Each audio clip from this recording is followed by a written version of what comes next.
O que foi? Foi. Então, bom, a partir então desse momento aqui eu vou fazer a gravação da nossa conversa, né? Como eu comentei contigo, eu preciso da transcrição desses dados, que eles servem de apoio para as minhas respostas ali sobre o estudo que eu estou fazendo aqui, né? O objetivo principal da entrevista aqui é confrontar o que eu tenho de teoria sobre 4 temas, né? Eu estou, na verdade, pegando aqui a percepção dos líderes na empresa, e principalmente dos que participaram da fase 1 e 2 da implementação do merger, né? Que eu vou chamar aqui de M&A.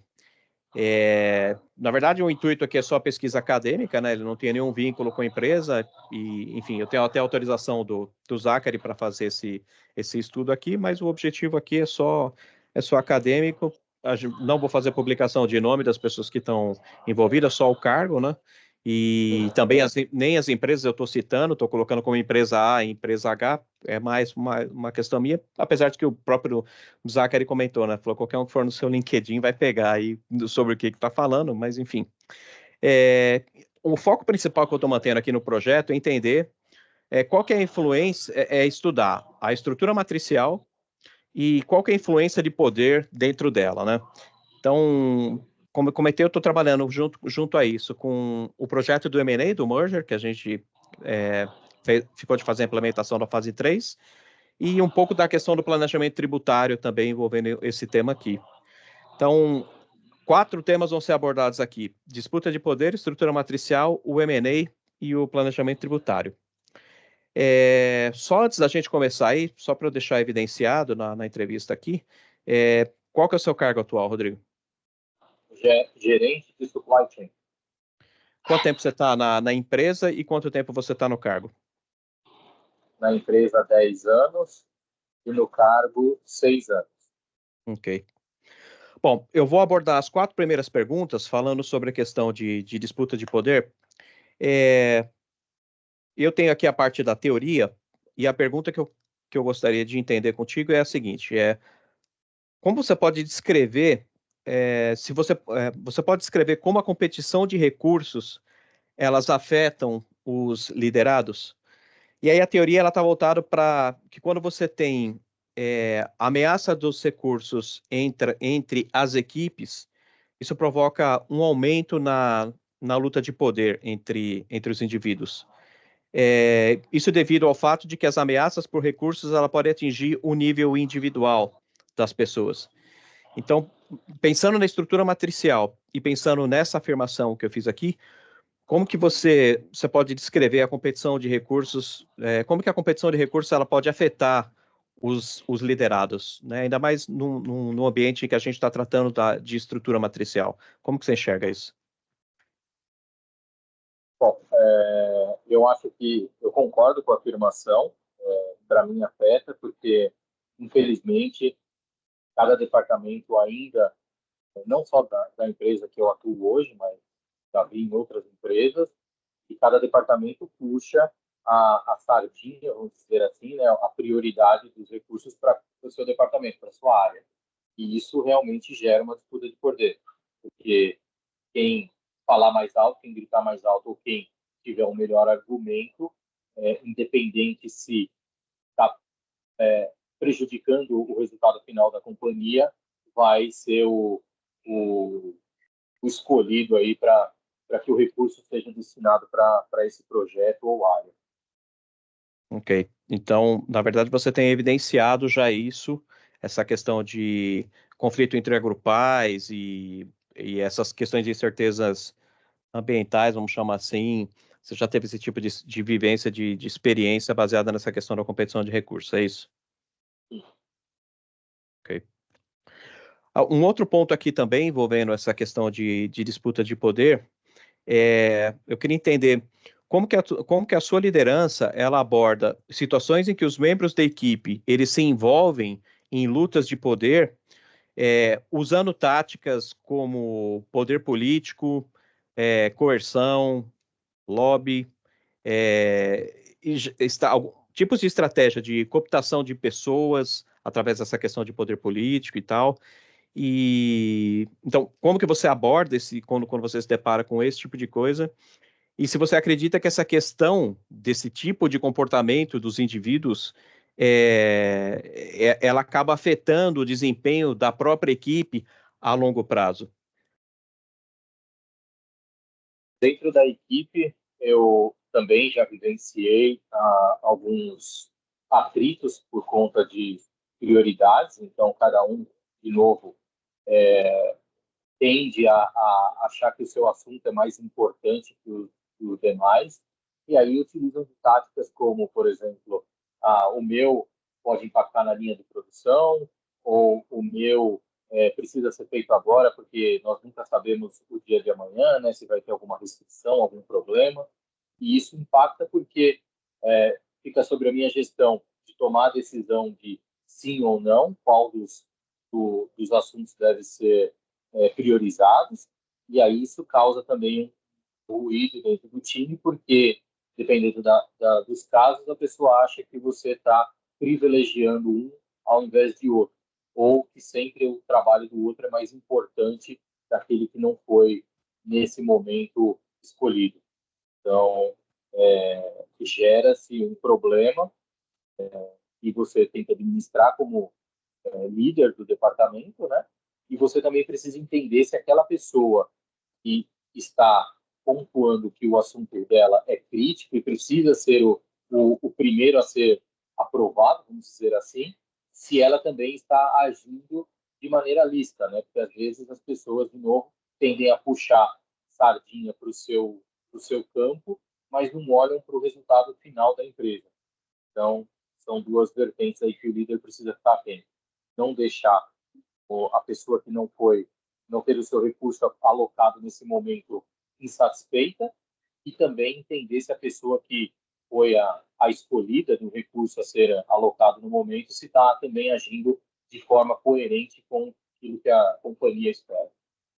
A teoria traz aqui um aspecto sobre esse ponto que é mais ou menos assim: quando você tem alguém que exerce esse tipo de poder político, que foi um comentário que você fez aí na sua resposta, de certa forma, os demais, eles acabam ficando, a equipe fica com a energia um pouco drenada sobre isso, então eles não querem participar muito ativamente e tal. Esse tipo de comportamento, como que você vê na questão de desempenho, se ele não for administrado, como que você vê o desempenho da equipe de médio a longo prazo? Você acha que isso afeta resultados ou não? Isso depende de equipe para equipe? Como que você vê isso? Então, para mim, afeta resultados, sim, porque a pessoa ela acaba caindo a sua performance ou não mais trazendo bons trabalhos ou recursos ou informando das prioridades, porque ela tende a pensar que o líder não vai novamente apoiá-la em outro momento. Então, é muito importante que todos tenham ciência que as decisões são tomadas olhando para a companhia e não para desejos pessoais, né, ou de o A ou o B merece, mas tem que ter uma proximidade muito grande, porque hoje as pessoas elas tendem a ficar mais nas sombras ou mais desanimadas por conta de uma negativa que possa existir durante o trabalho, né? Durante o mês ou durante o tempo de trabalho. Okay. Tem uma outra questão aqui ainda envolvendo essa questão da disputa de poder. Aqui ele traz o seguinte, a pergunta já na verdade, né? Que quando os membros das equipes, eles percebem ameaças aos recursos pessoais dentro da equipe, tais como percepção de posições na equipe como injustas ou ilegítimas, como você acredita ser a melhor forma de lidar com estas ameaças que influenciam a dinâmica de poder dentro da equipe? Eu faço um bom alinhamento com todos para que todos entendam o motivo da decisão. É importante todos do departamento estarem cientes por que a decisão foi tomada pelo projeto A ou B e não pelo outro, né, nesse momento. Então, é sempre voltado para a companhia, o resultado é da companhia e não dos resultados pessoais. Então, o que eu faço é, sempre quando entro em alguma discussão desse motivo, que ambos saibam o porquê da aprovação e o porquê da reprovação de um ou de outro, e entendam e que saiam satisfeitos da nossa conversa, entendendo que o melhor a ser tomado para a companhia foi o A ou o B. Na sequência, tem uma outra pergunta ainda envolvendo um pouco o que você teve de resposta aí, porque ele fala assim, como alcançar os objetivos coletivos perante essas ameaças que envolvem esses tipos de questões, né? Mas acho que basicamente é o que você colocou aí, né? De colocar o coletivo à frente, né? Exatamente, a companhia à frente de todos, né? Então, o resultado da empresa tem que estar à frente dos resultados pessoais de cada um ou das vontades de cada um. A gente tem que buscar o melhor para a companhia e juntos entendemos aí quais são as ações a ser tomadas. Tem uma outra questão, acho que é a última, na verdade, aqui, que a gente vai debater sobre essa questão de disputa de poder. Então, aqui ele faz o seguinte questionamento. Como que você percebe a dinâmica de poder dentro da sua equipe? Na sua experiência, quais são os sinais de que a competição pelo poder ela pode estar surgindo entre os membros da equipe? Então, de onde você, como que você consegue identificar esse tipo de coisa? Eu sei que a dinâmica, né, ela é grande, são muitas pessoas, ainda mais envolvendo essas questões aí da parte de fábrica. Mas como que você identifica quando que está começando a ter uma disputa de poder entre os funcionários? Olhando para o almoxerifado, por exemplo, que é uma das áreas que eu tenho liderança, no passado, quando acontecia muita disputa de poder, quando você acabava aprovando ou mensurando ou fazendo qualquer tipo de comentário sobre um bom projeto de alguém e que ele Hum. competiu com uma outra pessoa, vamos dizer assim, né, com um outro projeto que naquele momento não aconteceu. Então aí eu comecei a perceber que você elogiando as pessoas mesmo em público também gera um desconforto e aí gera uma rivalidade desnecessária, porque mesmo você pontuando o que é importante para a companhia, as pessoas tendem a criar uma rivalidade por aquela pessoa e aí começarem a buscar alguns tipos de comentários desnecessários, como você só aprova o do fulano A ou B, e o que não é verdade. Mas percebe-se que quando você elogia o trabalho de alguém, gera-se uma competitividade entre os demais.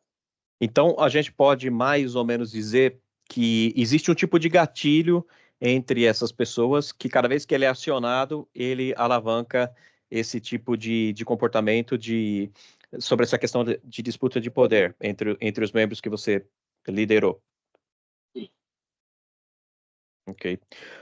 Como que você imagina abordar e como prevenir esse tipo de comportamento de forma a não impactar os resultados da equipe? Porque quando você está perante uma equipe, obviamente que você sempre vai ter alguém tendo destaque. Imagino que o papel do líder seja ser justo nas avaliações dentro do contexto em que lhe é dado também, porque não é sempre que você consegue executar essa questão de justiça por uma série de coisas, mas como que você vê uma forma de poder abordar esse tipo de coisa de forma a não impactar os resultados da equipe? Porque imagino que uma pessoa que tenha um projeto preterido ou numa situação dessa de gatilho em que você elogia um, ao mesmo tempo os demais acabam ficando meio que, né, em segundo plano, mentalmente falando assim. Então, como que você acha que seria uma forma de conseguir abordar essa questão dessa luta de poder, vamos chamar assim, com essa questão de gatilho para não impactar o resultado da equipe, até para não desmotivar. Você elogia um, mas o outro, né, não pode estar desmotivado, né, desse processo.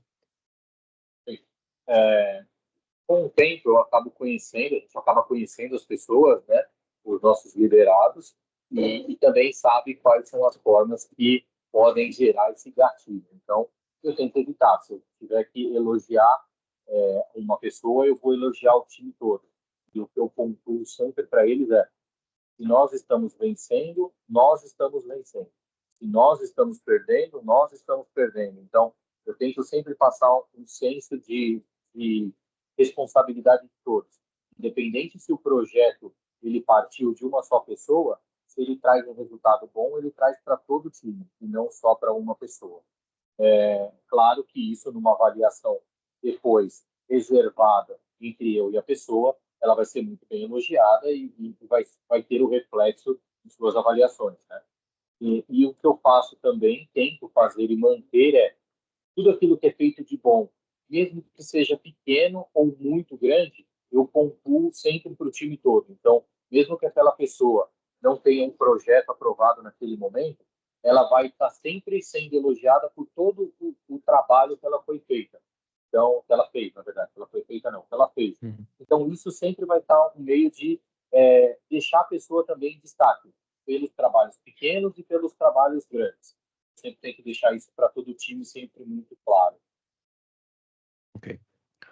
Ok, acho que essa parte aqui sobre entendimento sobre disputa de poder, ela está feita. Eu vou entrar agora um pouco para a gente falar sobre a estrutura matricial, que é o ponto principal que eu tenho em cima desse projeto aqui, né? A teoria ela é muito clara num ponto aqui, que eu acho que ele é bem significativo para a estrutura matricial, que ele fala o seguinte, que o mais complexo fator ambiental dentro da estrutura matricial, talvez ele seja a influência de uma parte dominante dentre as partes interessadas, né? Então, a pergunta que eu tenho é assim, o poder na estrutura matricial, ele deveria ser distribuído de forma igualitária entre todas as áreas. Na sua percepção, algumas áreas elas têm poderes diferentes sobre as decisões de negócio? Falando da empresa que eu atuo hoje, ou falando das empresas que eu atuei no passado, que também eram com o meu sistema matricial, sim. É, por que você acha que isso ocorre, na verdade, né? Porque se a gente for parar para pensar a questão da estrutura matricial, todos têm poder, deveria ter de forma igualitária, mas por que isso acontece? Onde que você enxerga que tem essa mudança de chave dentro da estrutura matricial, uma vez que o princípio, se a gente for parar para olhar na estrutura matricial, todo mundo deveria ter o mesmo tipo de poder dentro da empresa, dentro da estrutura, né? Eu entendo eu vejo e já vi em outras empresas que trabalhei que tem sempre uma área que ela é mais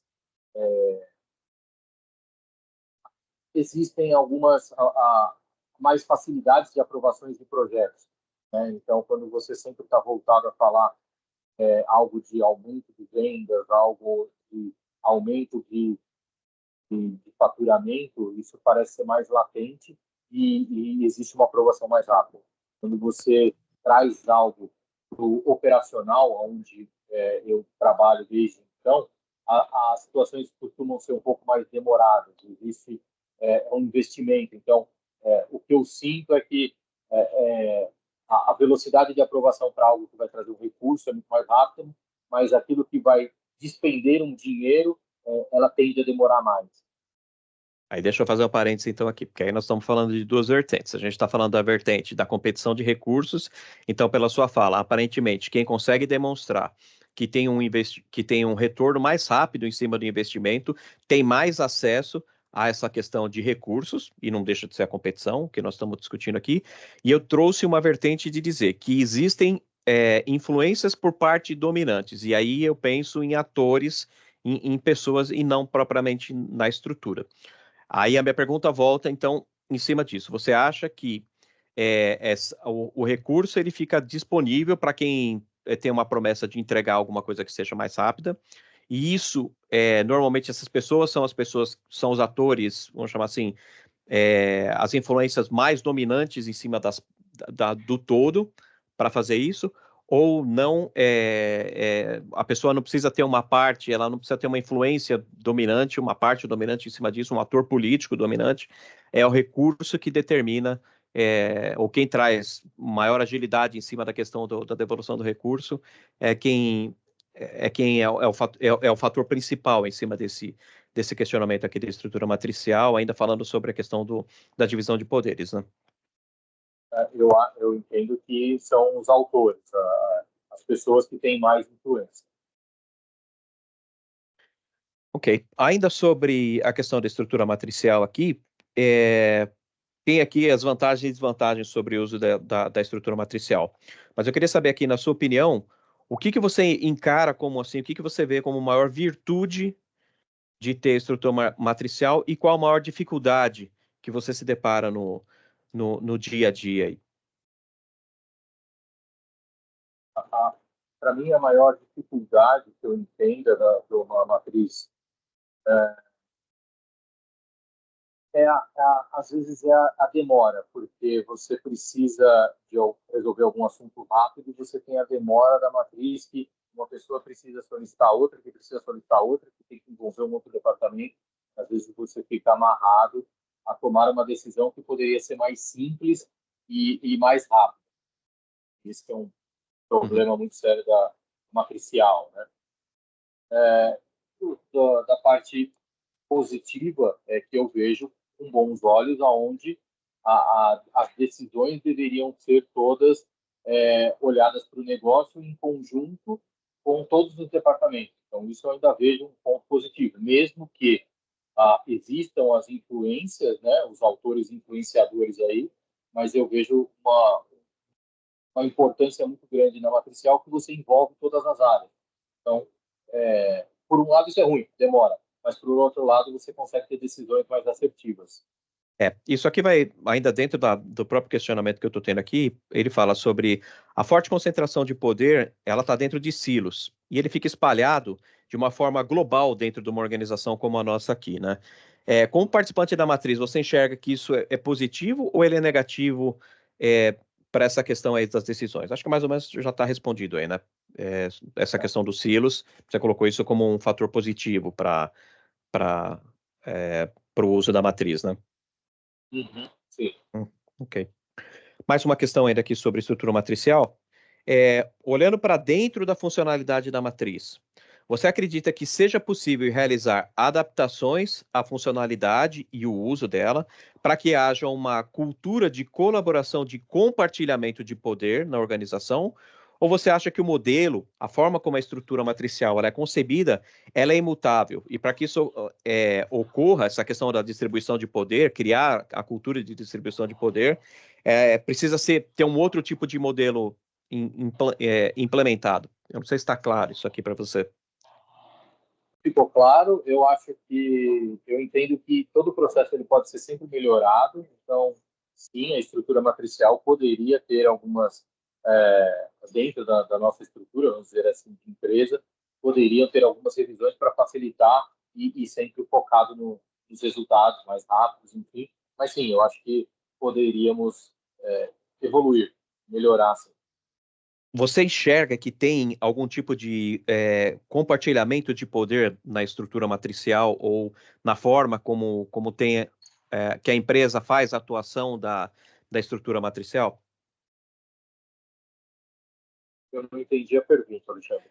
Se você enxerga que tem algum compartilhamento de poder atualmente dentro da estrutura matricial, porque a pergunta aqui está voltada em criar uma cultura onde você compartilhe o poder para as decisões, porque a estrutura matricial, por vezes, não tem isso.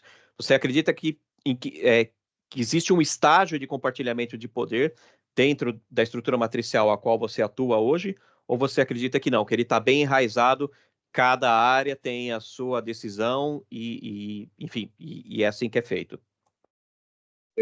Hoje eu entendo que está bem enraizado, cada área tem sua decisão. Ok. Ainda sobre estrutura matricial, departamentos e projetos, eles competem por recursos. Baseado na sua experiência e a vivência no modelo que você... baseado na sua experiência de vivência no modelo, como você descreve esse evento dentro da estrutura matricial, de falar de competição por recursos? Você acredita que esse tópico ele é diferente das demais estruturas organizacionais? Como que você enxerga essa questão de competição de recurso dentro da estrutura matricial, baseado na sua vivência, né?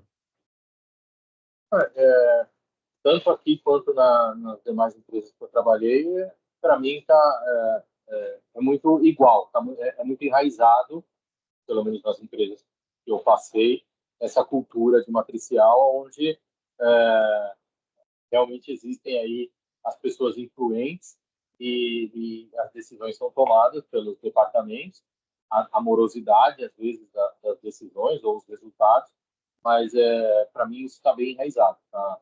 Não vejo nenhuma diferença entre as companhias até então. Ok. O tema ainda é sobre estrutura matricial. Na sua visão, a forma como a estrutura matricial opera, é possível ter certeza de que as áreas estão trabalhando em acordo com os propósitos da empresa, como valores, as prioridades, aquela questão de missão, visão, cultura. E se você pode adicionar um exemplo sobre essa a validação disso, né? Então, como as empresas trabalham, como a estrutura matricial trabalha em silos, você acompanha muito mais próximo o seu departamento, mas obviamente você tem interação com outros departamentos. Você acredita que é possível ter certeza que outras áreas estão seguindo questões de compliance, ou visão, missão, objetivo da empresa, operando nesses silos, né? Como eles estão abertos? Como que você vê isso? Eu entendo que sim, que os departamentos eles estão sempre buscando a conformidade com as diretrizes da companhia, mas tem certos pontos que eu não sei de tudo, né, de todas Uhum. os projetos, enfim, todos os departamentos. Os departamentos sob minha gestão, sim, sobre gestão de colegas, né, de departamentos que estão mais próximos do meu ambiente, sim. Tem algum exemplo para citar que você tenha visto isso, ou questão de compliance, ou não precisa ser um exemplo, não precisa citar nomes, mas um exemplo de algum procedimento que você tenha visto que está de acordo com missão, valores ou alguma situação da empresa? Pode ser de recursos humanos, pode ser de qualquer um exemplo que você tenha aí para trazer. Sim, as tratativas de compras, um dos departamentos que eu faço gestão hoje, onde os departamentos de apoio, eles sempre respeitam que compras deve ser a negociadora, que compras deve ser o departamento para a emissão dos pedidos, até mesmo alguns projetos onde o departamento toca o projeto e depois pede o nosso apoio nas negociações, nas formalizações de contrato. Então, esse é um dos exemplos que eu posso citar. Legal. A última sobre aqui estrutura matricial em uma multinacional, grande parte das negociações entre as equipes, elas são tratadas no nível local. O insucesso nas negociações, eles ativam gatilhos para que os problemas sejam resolvidos fora dos níveis locais. Você associaria que esse gatilho, a disparidade, você associaria esse gatilho de não resolver em nível local e ter que resolver em nível fora, né? Você acha que o gatilho disso ele ocorre por questão de disputa de poder, ou mais por questão de competição de recurso entre as áreas, ou ainda por uma terceira questão que seria a questão de relacionamentos entre grupos? Não sei se está clara a pergunta aqui, né? A, a, as multinacionais, elas operam para tomar decisões em níveis locais. Quando você não consegue, por conta dos silos, né, que são as questões das departamentalizações, por vezes esses assuntos tem que ser acionado o poder lá de fora, né? Então, você acha que isso ocorre porque tem disparidade naquilo que nós conversamos aqui no começo, disparidade entre os departamentos, da questão do poder, e a gente imagina que todos deveriam ter, né, o que foi conversado aqui, todos têm o mesmo nível deveriam ter o mesmo nível de poder. Isso ocorre porque era puramente disputa de poder entre os departamentos. Os departamentos não enxergam que todos têm, teoricamente, poderes iguais. Ou se tem alguma questão ainda de relacionamento, na tua vivência, o que você acha que é mais frequente isso? É disputa de poder? É disparidade entre os departamentos? Ou é alguma questão de relacionamento entre as áreas?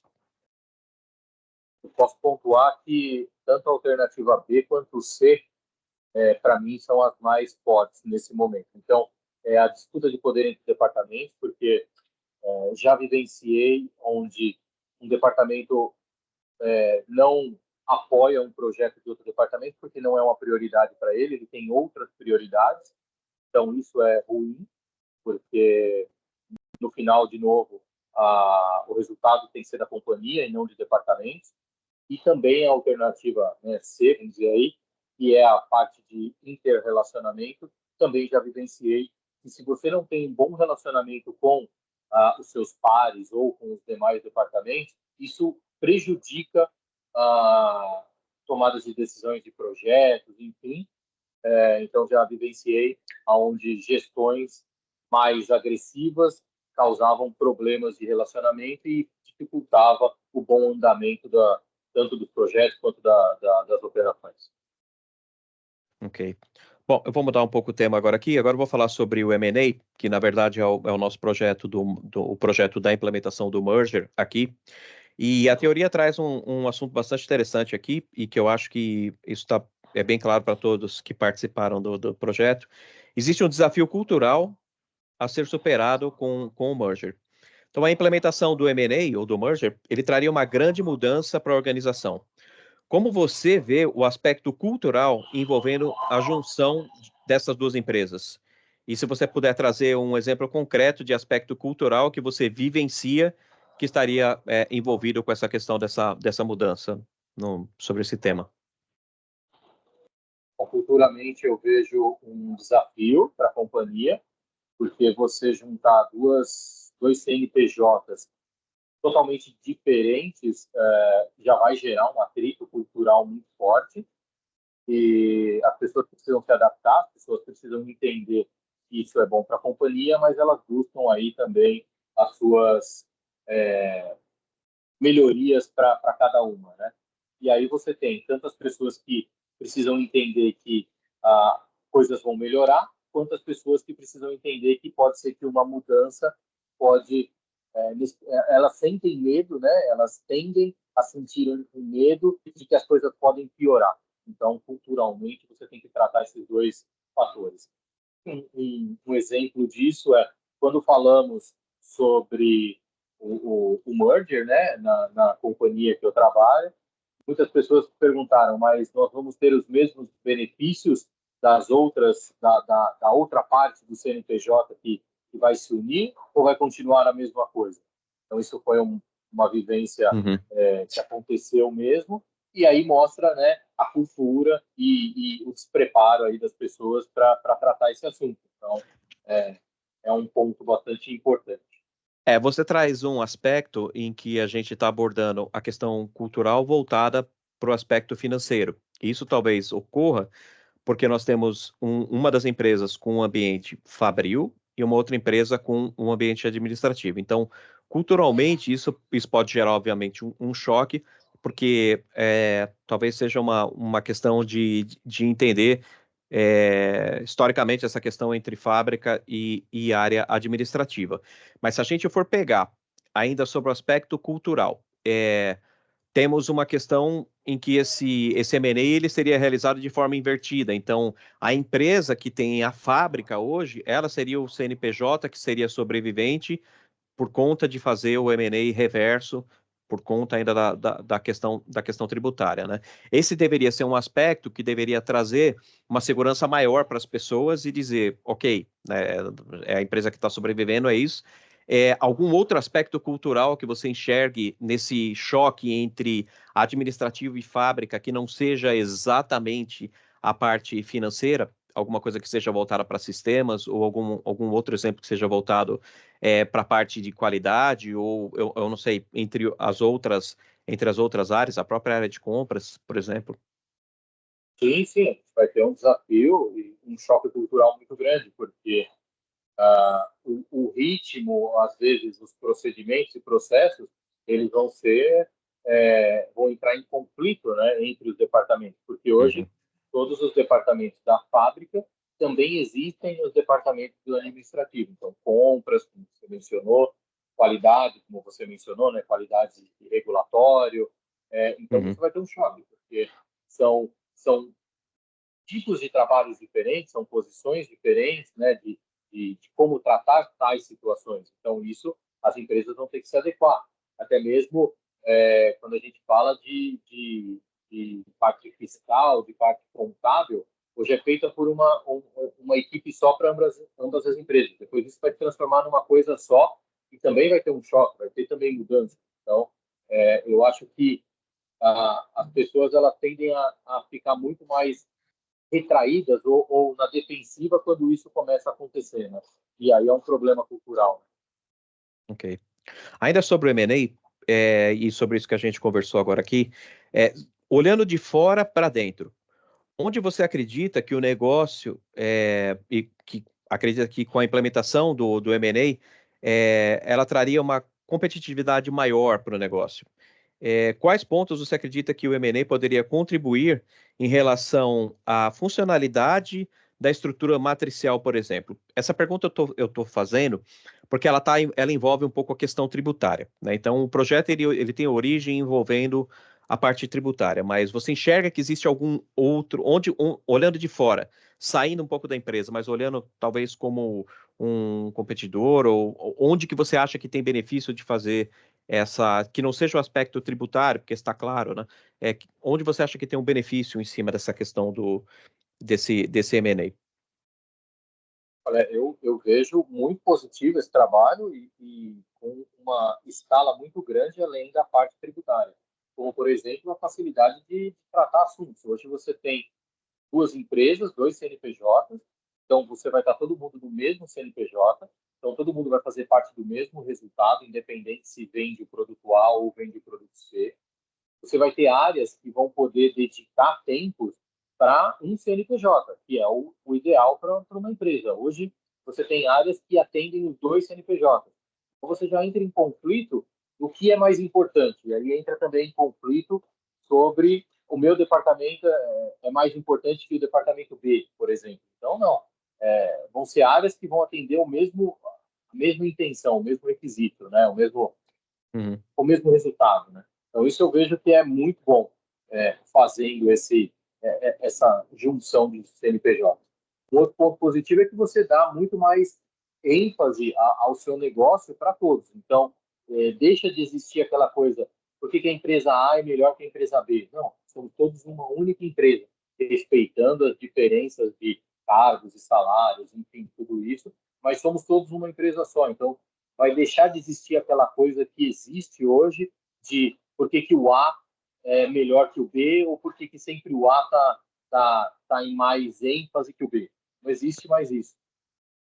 De alguma forma, você acha que a estrutura matricial teria algum benefício em cima desse tipo de mudança? Ou você acredita que não tem a junção dessas duas empresas para a estrutura matricial pouco afetaria essa implementação do projeto? Ou você acha que tem alguma Eu, eu, oportunidade de correção em cima dessa implementação? eu entendo que sim, que seria muito bom, seria melhor, porque hoje você compete com outros projetos da mesma empresa. Então, vão ser mais fáceis as decisões em grupo, né, dos gestores, porque a gente vai estar falando de uma empresa só. Então, o que trouxer Uhum. resultado vai trazer um resultado maior para tudo, né? Então, eu acho que vai melhorar a nossa situação, pensando na parte de matriz, porque hoje, por exemplo, o gestor financeiro ele tem que aprovar projetos para A e B. Então, ele vai ter uma visão melhor de um projeto que pode trazer um resultado para um CNPJ só, que é o pós-merger. Então, eu entendo que isso vai apoiar muito mais aí os projetos e as decisões finais. Perfeito. Bom, estou indo para as duas últimas questões nossas aqui, mudando um pouco o tema, saindo do M&A, mas não necessariamente, partindo para a questão aqui de planejamento tributário, porque, de certa forma, o projeto ele é um projeto que envolveu uma questão de um planejamento tributário para entender a viabilidade de se fazer isso ou não. Do seu ponto de vista, o que justifica o uso de uma estratégia tributária de se pagar menos impostos? Onde você enxerga valor nesse tipo de comportamento? Eu vejo que é um valor extremamente positivo, pois sabemos da carga tributária que o país hoje tem, né? Então, é muito difícil, na minha opinião, ser um, uma pessoa, vamos dizer assim, dono de empresa, né? Me fugiu a palavra agora, mas Empreendedor. empreendedor, obrigado. É muito difícil você ser um empreendedor no Brasil hoje por conta justamente da carga tributária. Você paga e paga por diversas vezes em todas as operações, né? Então, ter esse olhar para fazer algo lícito, algo que seja dentro da lei, seja respeitando os valores da empresa, respeitando todas as leis do país e trazendo um benefício para a companhia, isso é muito bom. Então, eu vejo de bons olhos e vejo que é uma estratégia positiva para a empresa, reduzindo a nossa situação tributária, né, trazendo melhores resultados para que a gente possa crescer e também possa melhorar o nosso serviço e produto, e assim continuar aí na busca de novos faturamentos, enfim, de melhorias para os clientes, né? E trazer novos pedidos. Eu acho que é isso que é o principal das empresas, fazer todos os projetos olhando para o cliente para trazer novos pedidos. Falando ainda sobre essa questão do projeto, mas não limitando só ao projeto, você acha que o custo da execução desse, por exemplo, aqui nós estamos falando no caso do M&A, ele é um projeto que ele tem um custo, ok? E eu não estou falando só de valores, estou falando de utilização de recursos, as alterações, enfim. Você acha que esse tipo de execução, onde a gente está buscando pagar menos impostos, ele consegue se justificar em cima de benefícios que a empresa, o custo justifica os benefícios, você consegue identificar ou passar aqui algum tipo de benefício que você tenha visto ou presenciado em que nós deixamos de pagar menos impostos, ou nós não é o caso, mas a empresa deixou de pagar menos impostos em alguma situação e aí você conseguiu ver um benefício, esse recurso foi aplicado ou foi utilizado de outra forma, você consegue mapear alguma coisa que você tenha visto? Você acha que vale a pena esse tipo de investimento? Porque na prática você vê retorno em cima disso depois?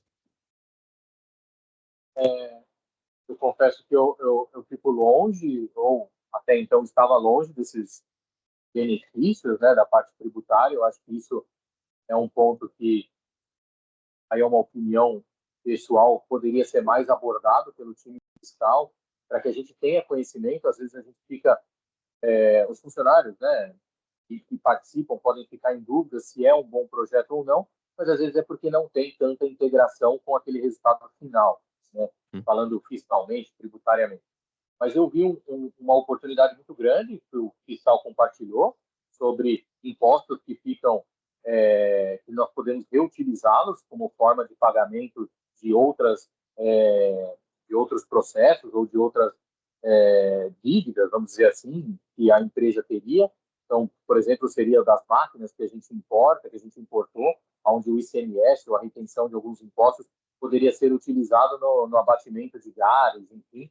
Uhum. Eu não sou tão conhecedor das nomenclaturas e das informações assim afinco, mas para mim o governo ele dá essa liberação para a gente poder usar esses impostos. Então, sim, a gente deveria encontrar todos os meios e possibilidades dentro das leis e respeitando as partes da empresa para que a gente possa usar esse valor a nosso favor.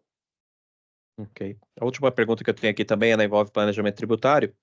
E aqui eu trago que a área de tributos, ela impõe comportamentos a outros departamentos por conta do planejamento fiscal e por questões de compliance. Essas imposições, elas geram impacto em praticamente todas as áreas, né? Na sua opinião, esse tipo de poder, ele é oriundo é, do tipo de gestor ou o poder, ele é oriundo da estrutura organizacional implementada e se, na sua opinião, o poder desse gestor ele tem limites ou não para fazer essas implementações. Não sei se está claro aí o que está sendo debatido aqui. Aqui a gente está falando de planejamento tributário e, teoricamente, do poder do gestor tributário. Se está atribuído ao gestor ou se é a estrutura que concede esse poder ao gestor. Na minha opinião, é a estrutura que concede, porque se ele está seguindo aquilo que é uma lei do país, ou se é uma necessidade de ser implementada, não é a forma que ele está decidindo ou não. Eu entendo que ele tem poder na forma de como ele vai expor isso para a companhia, né, para as pessoas, para que tenham um melhor entendimento. E aí entra um pouco na parte de perfil de gestão, que se a pessoa vier e falar tem que ser assim porque eu quero, ela vai criar um atrito muito grande, porque a pessoa não vai entender que precisa ser feito dessa forma, porque existe uma lei que exige que seja feito dessa forma, tributação, enfim. Então, eu entendo que a pessoa que está fazendo o planejamento tributário, ela tem por obrigação a repassar tudo que está dentro das leis e conformidades da companhia e do país, mas de uma forma que a gente tenha o entendimento do motivo, e simples assim. Você acredita que esse poder ele é limitado? Ele tem limite, esse poder desse gestor tributário para fazer essas implementações? Ele tem o limite dentro daquilo que é legal. Se ele passar qualquer parte desse limite, aí ele não deveria ter esse esse limite. Então, tanto o planejamento tributário... Pode falar, Lica. Não, eu ia te falar, complementa só para eu finalizar aqui esse ponto. Então, eu acho que tem limites se ele estiver agindo dentro das conformidades, das leis. Então, tanto a parte jurídica deve apoiar para saber se, para validar que o gestor do planejamento tributário também está seguindo aquilo que deve ser seguido, se não está dificultando ou se não está preterindo o planejamento tributário para A ou para B, né? Ou se também está tendo um claro entendimento, porque sabemos que algumas leis e determinações do nosso país podem levar a uma interpretação diferenciada daquilo que está escrito, né? Esse questionamento ele surge na teoria porque determinados gestores, como é uma área muito técnica, determinados gestores praticam um tipo de ação que está voltada a planejamento tributário agressivo. Então, não necessariamente a regra está dizendo que isso funciona de certa forma, mas o gestor tributário ele aplica da mesma forma porque ele tem o perfil agressivo de tentar buscar redução de impostos, às vezes por motivos pessoais ou o que quer que seja, mas eles fazem esse tipo de prática e por isso que muitas vezes até onde vai o poder desse gestor é que a teoria discute um pouco aqui sobre esse tema, né? Bom, acho que as perguntas que eu tinha aqui para fazer, Rodrigo, elas são essas. Eu tenho até as teorias aqui depois aí para compartilhar, se for o caso, para entendimento. Acho que assim foi bastante produtiva a nossa conversa, porque eu consegui amarrar muita teoria na tua fala sobre aquilo que está sendo pesquisado aqui. Esse tema sobre estrutura matricial, ele não é novo. O tema da disputa de poder dentro da estrutura matricial é um tema, de certa forma, novo, mas nós aqui vivenciamos o dia a dia isso aqui, então a gente...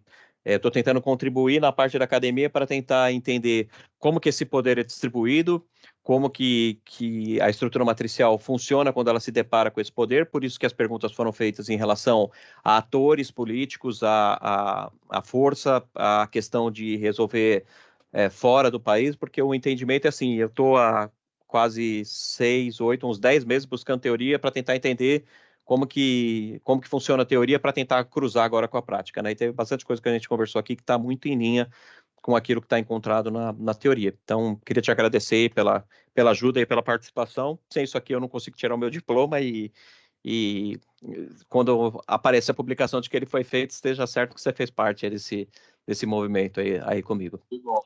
Torço para que você consiga lá. Boa sorte e, se precisar, estou à disposição. Eu que agradeço, Rodrigo. Eu vou parar aqui a gravação, então, até para que eu possa pegar aqui a transcrição. E agradeço mais uma vez aí por